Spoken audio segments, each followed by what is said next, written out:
और चलिए बुलेटिन की शुरुआत करेंगे। सबसे पहले बात करेंगे मध्य प्रदेश के पूर्व मुख्यमंत्री कांग्रेस के वरिष्ठ नेता दिग्विजय सिंह के विवादित बयान की, जहां दिग्विजय सिंह ने एक बार फिर से हिंदुत्व पर बयान दिया।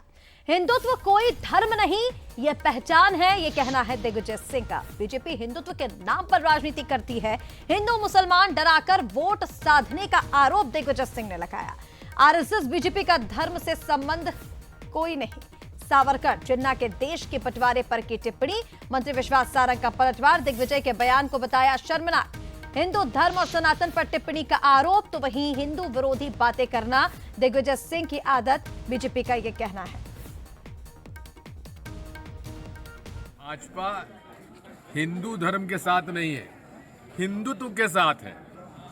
हिंदुत्व जो है वो धर्म नहीं है, ये पहचान है।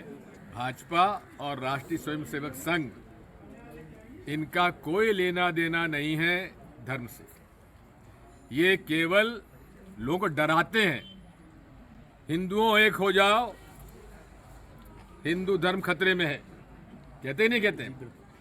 और ओवैसी क्या कहते हैं एएमआईएम के, कि मुसलमानों एक हो जाओ, हिंदुओं से खतरा है। और दोनों जो हैं मिल के खेल खेलते हैं, ठीक है ना। ना हिंदुओं को खतरा है, ना मुसलमानों को खतरा है। अरे आपस की लड़ाई के कारण देश को खतरा है। दिग्विजय सिंह जी पाकिस्तान परस्ती की बातें करते हैं, वो जाकिर नायक को हीरो कहते हैं। भगवा आतंकवाद जैसे शब्दों के माध्यम से पूरी दुनिया में सनातन को बदनाम करने की कोशिश करते हैं। और अब तो हद हो गई, उन्होंने हिंदुओं के खिलाफ सीधा सीधा बोलना शुरू कर दिया। जिन्ना को जिन्ना जी कह रहे। ये पाकिस्तान परस्ती, आतंकवादियों को संरक्षण देना, ये उनकी आदत में शुमार हो गया है। ये वही नेहरू परिवार के संरक्षण में पलने वाले कांग्रेसी हैं, जिन्होंने हलफनामा देकर राम के अस्तित्व को ही चुनौती दी थी। और चलिए इसी पर ज्यादा अपडेट्स के लिए हमारे साथ सहयोगी सूरज शर्मा लाइव इस वक्त जुड़ रहे हैं। सीधा रुख कर लेंगे सूरज का। सूरज, किस तरह से इस बयान को देखा जाए? हिंदुत्व को धर्म से अलग बता करके धार्मिक पहचान को क्या एक बार फिर से राजनीतिक हथियार बनाने की कोशिश कांग्रेस की तरफ से की जा रही है? देखिए, भारत की बात हो, इंडिया की बात हो, हिंदुस्तान की बात हो, तीनों एक शब्द एक दूसरे के पूरक है। और हमेशा यही बात की जाती है कि हिंदुस्तान में रहने वाले सभी लोग हिंदू हैं।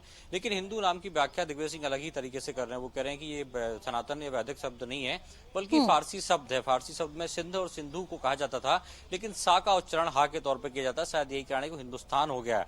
लेकिन ऐसा नहीं है। भारतीय जनता पार्टी सिर्फ धर्म के आधार पर लड़ाने का काम करती है। जिस तरीके से ओवैसी कहते हैं कि मुसलमान खतरे में, सब इकट्ठे हो जाओ, बीजेपी कहती है हिंदू खतरे में, सभी लोग इकट्ठे हो जाओ, जबकि सबको एक साथ मिलकर रहना चाहिए। हिंदू कोई धर्म नहीं है, सिर्फ एक पहचान है। और हमारा जो पारंपरिक हमारी जो पहचान है वो सबसे बड़ी सनातन की पहचान है। तो सिर्फ बीजेपी हिंदू और मुसलमान करके बांटने का काम करती है, लेकिन इस समय सबको एक साथ रहने की आवश्यकता है। तो कुल मिलाकर कह सकते हैं कि एक बार फिर से हिंदू हिंदुस्तान और हिंदू धर्म को लेकर सियासत बढ़ने लगी। अब देखना होगा ये सियासी जो मामला है आगे कहां तक बढ़ता है। लेकिन फिलहाल मामला यही है कि दिग्विजय सिंह हिंदू को धर्म नहीं बल्कि पहचान बता रहे हैं। तो भारतीय जनता पार्टी ये कह रही है कि हमेशा जननायक और जिन्ना का जो सम्मान करने वाले दिग्विजय सिंह है, वो ने हिंदू शब्द से ही नफरत होती है। शायद यही कारण है कि हर बार हिंदू हिंदुस्तान और हिंदू धर्म को कटघरे में खड़ा करते हैं। बिल्कुल सूरज, अब देखना ये होगा कि हिंदुत्व पर जो ये बयान दिया गया है वो आगे कहां तक राजनीति का केंद्र बना रहता है। तमाम अपडेट्स के लिए बहुत शुक्रिया आपका। और चलिए